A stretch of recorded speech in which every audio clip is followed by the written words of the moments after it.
안녕하세요. 책 읽어주는 에젤 강미경입니다. 이성일 목사님과 유정옥 사모님은 가평군 청평면에 암 환자를 위한 무료 병원인 힐링센터를 세워 병을 치유하고 영혼을 구원하는 귀한 사역을 하고 계시는데요. 그 놀라운 이야기, 기적의 시작 전해드립니다. 1988년 5월 남편 이성일 목사가 종로 5가에 교회를 개척했다. 나는 교회에 병상 2개를 놓고 병원에서 치료가 불가능하다고 포기한 말기 암 환자들을 돌보았다.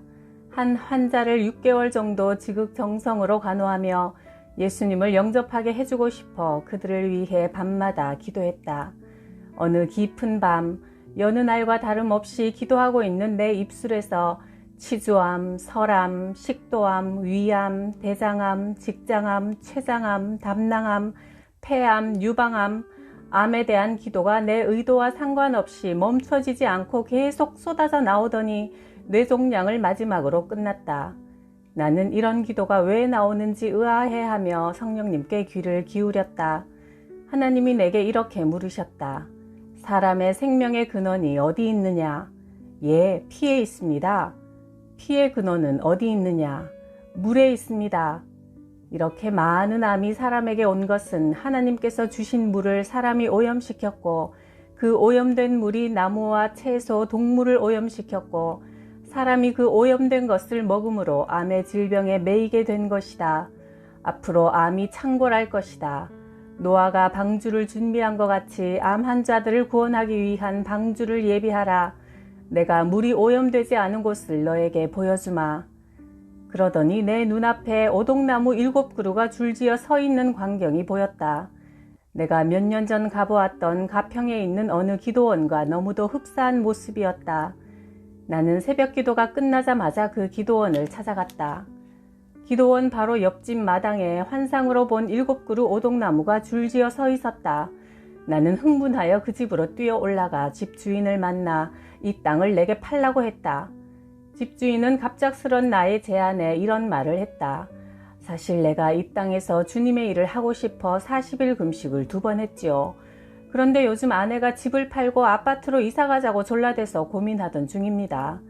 집과 땅을 팔게 되더라도 주님을 위하여 이 땅을 쓰는 사람에게 팔게 해달라고 기도하고 있어요. 제가 이 집과 땅을 사면 암 환자들을 간호하면서 환자와 가족들의 영혼 구원을 위한 무료 병원을 지을 겁니다. 그러자 주인은 주님이 자신의 기도를 들어주셨다며 눈물을 흘리며 기뻐했다.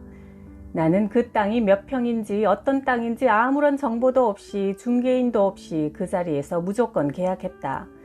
마침 며칠 전 친정어머니가 주신 700만 원이 주머니에 있었기 때문에 그 계약금의 10배인 7천만 원을 땅값으로 쳐서 제안했다. 땅 주인도 흡족해했다. 나는 크리스마스가 지나고 12월 27일에 잔금 6,300만 원을 갖고 오겠다고 약속하고 돌아왔다. 그렇게 12월 26일이 되었다. 나는 은행 마감 시간까지는 주님이 분명 잔금을 주실 텐데 하면서 기다렸다.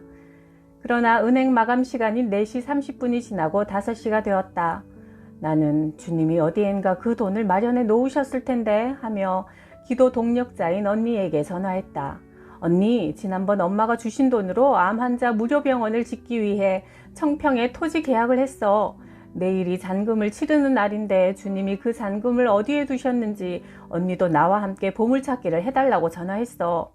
뭐? 너 무슨 뚱딴지 같은 소리야? 얘가 또 무슨 짓을 한 거야? 그 잔금이 도대체 얼만데? 6,300만 원. 뭐? 지금 벌써 저녁인데 하루 사이에 어디서 그렇게 그 큰 돈을 만들어? 정호가 정신 좀 차려라. 너도 다른 사람들처럼 조용히 목회만 하면 안 되겠니? 내가 믿는 하나님하고 네가 믿는 하나님이 어쩜 이렇게 다르니? 한 부모 밑에서 똑같이 예배드리고 자랐는데 너는 왜 그렇게 유별나게 예수를 믿어? 언니에게 그 잔금을 해달라는 게 아니야.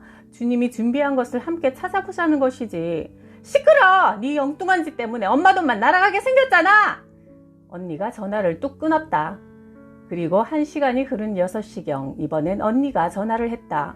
정호가 한마디 하고는 언니가 소리내어 엉엉 울기 시작했다. 언니 왜 울어? 정호가 네가 믿는 하나님과 내가 믿는 하나님이 너무 달라서 울어. 네 전화를 받고 너무 속상해서 네가 매일 엉뚱한 짓만 저지르니 너 좀 말려달라고 두 발을 뻗고 울면서 주님께 기도하고 장 보러 시장에 나갔어. 그런데 시장에서 전에 너를 무척 사랑해 주시던 장로님을 만났어. 나를 보더니 반가워하시며 동생 정옥이 목회 잘하냐 묻기에 네가 조금 전에 엉뚱한 소리를 해서 속이 상해 한참 울었다고 했더니 그 장로님도 같이 눈물을 흘리며 우시잖아. 내가 괜히 쓸데없는 소리를 해서 미안하다고 하니까 이런 말씀을 하셨어. 그 보물 나에게 있어. 내가 지금 위암 말기야.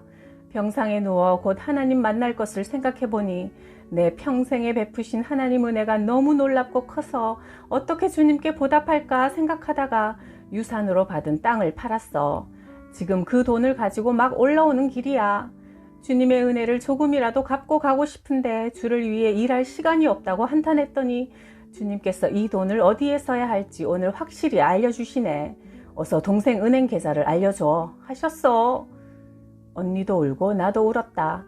주님이 감추어 놓은 보물은 그날 그렇게 장로님을 통해 내게 왔고 암 환자 무료 병원을 건립할 땅을 살 수 있었다. 가평군 청평면의 암 환자 병원 부지에 잔금을 치른 날 나는 너무 기뻐서 동산으로 뛰어 올라가며 춤을 추었다. 그때 성령님께서 오동나무 7그루 중 4번째 나무 아래 무릎을 꿇게 하셨다. 그리고 나에게 서원을 받으셨다. 첫째, 이 땅 밑에는 7년 가뭄에도 마르지 않는 지하수가 있다. 너는 이 물을 절대 돈 받고 팔지 않겠다고 서원하라. 나는 자신 있게 약속했다. 하나님, 그런 걱정일랑 하지 않으셔도 됩니다. 제가 봉이 김산달입니까? 어떻게 물을 돈 받고 파는 재주가 있겠습니까? 절대로 물을 팔지 않겠습니다. 둘째, 너는 그 물로 소화기 암 환자에게는 마시게 하고 피부암 환자에게는 환부를 쉽게 하라. 그러나 너는 이 물을 능력의 생수라 말하지 말라. 생명을 살리는 능력의 생수는 오직 예수 그리스도의 보혈뿐이다.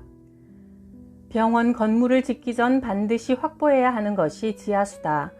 건물을 다 짓고 나서 지하수가 나오지 않으면 준공검사에서 통과할 수 없기 때문이다.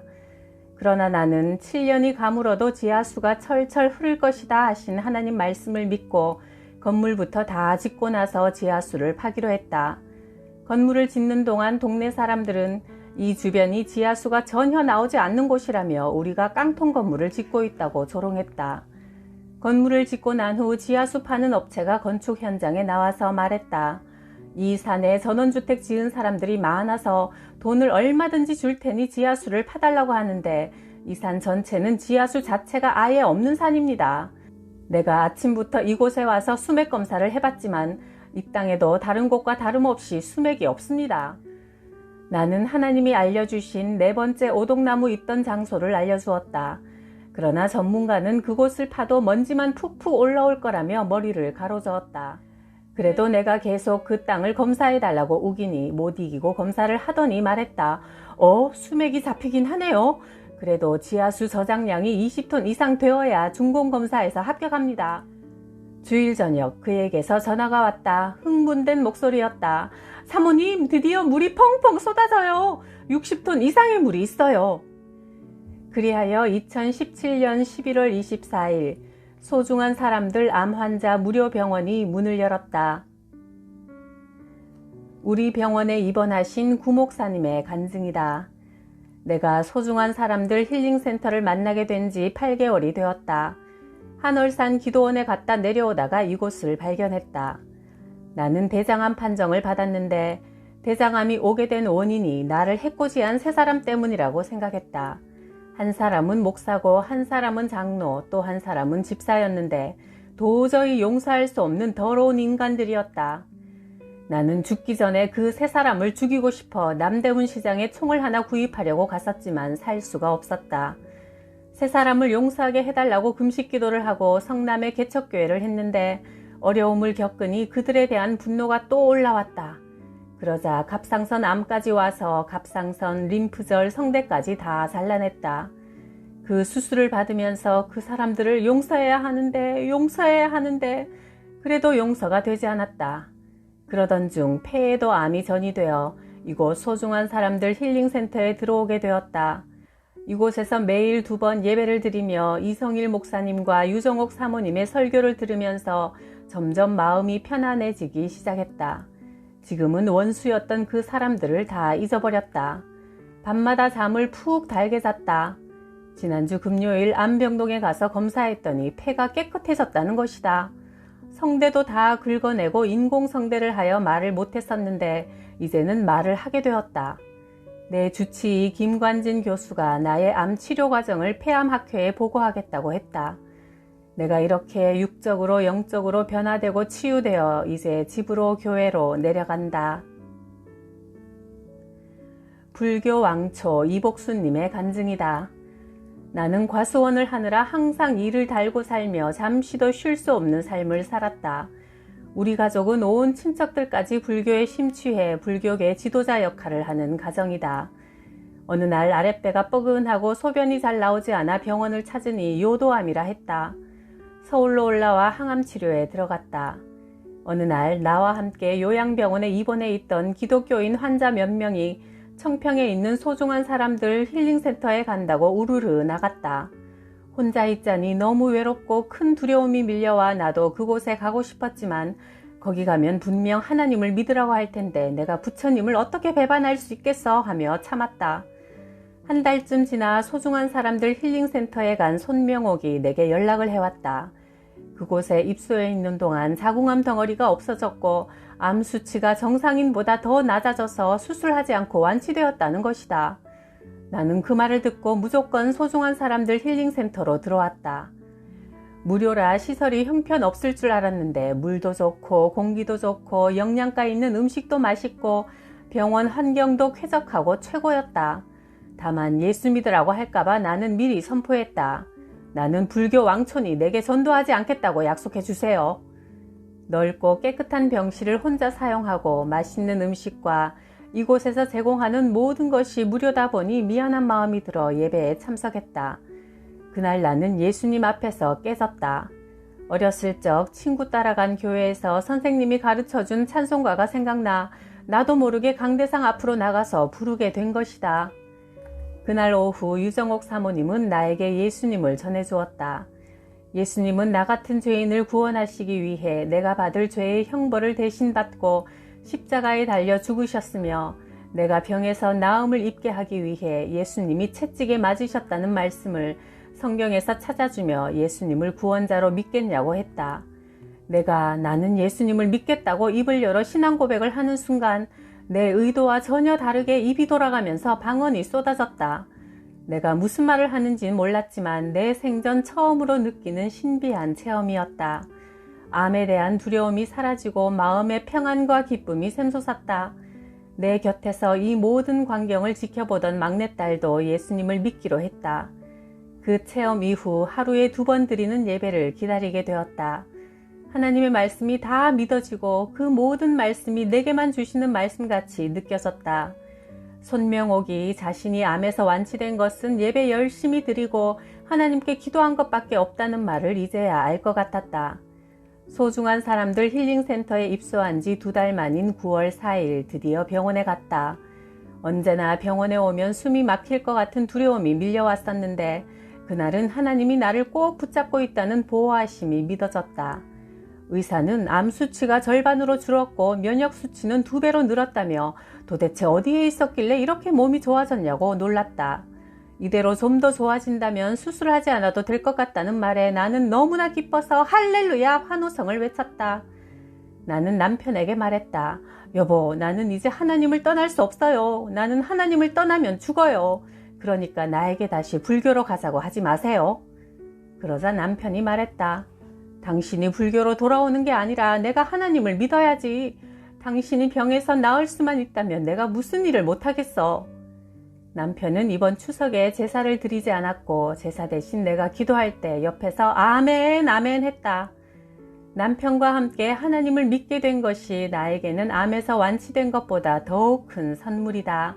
하나님 아버지 감사합니다. 박용배님의 간증이다. 나는 대기업에서 일했고 내 삶이 언제까지나 안전하게 보장되어 있다고 믿었다.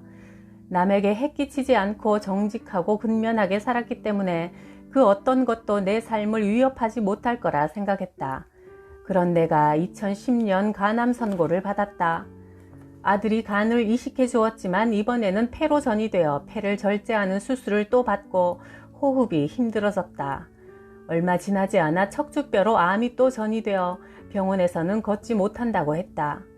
긴 세월을 간호하는 아내를 조금이라도 위로하고 싶어 전에 아내와 잘 다니던 카페로 차를 마시러 갔는데 그곳에서 한 여자를 만났다. 그녀는 우리에게 책 2권을 선물하며 이 책을 꼭 읽어보세요. 해답이 있을 거예요. 말했다. 그 책은 유정옥 사모님의 간증집 울고 있는 사람과 함께 울 수 있어 행복하다와 말하지 않아도 들리는 소리였다. 그 책을 새벽까지 단숨에 다 읽고 유정옥 사모님에게 전화를 하여 만나게 되었다. 우리 부부는 소중한 사람들 힐링센터에 와서 매일 오전 11시와 오후 7시 2번의 예배를 드리자 무서운 암의 공포가 사라지고 주님께 나의 모든 것을 맡기니 마음에 말할 수 없는 평강이 임했다. 그리고 힐링센터 안반에서 나오는 생수를 하루 2리터씩 약을 먹듯이 마셨다.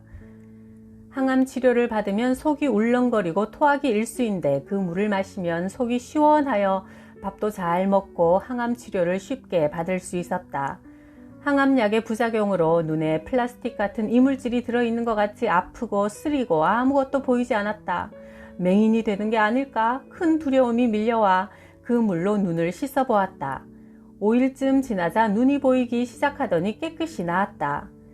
힐링센터에 다닌 지 한 달 후 나는 휠체어를 버리고 지팡이를 짚고 움직일 수 있었고 2달 후에는 지팡이를 버리고 혼자 걸을 수 있었다. 그리고 5개월 후인 지금은 병원에서 암 수치가 거의 정상인에 가깝다고 진단되었다. 내가 암을 통해 하나님을 뜨겁게 만났으니 암 걸린 것이 정말로 감사하다. 예수님이 채찍에 맞으심으로 우리의 병이 나았고 예수님이 십자가에서 죽으심으로 우리는 죽어도 천국에 가니까요. 살아도 감사, 죽어도 감사입니다. 구독, 좋아요, 댓글로 뜨거운 사랑을 전해주셔서 감사해요.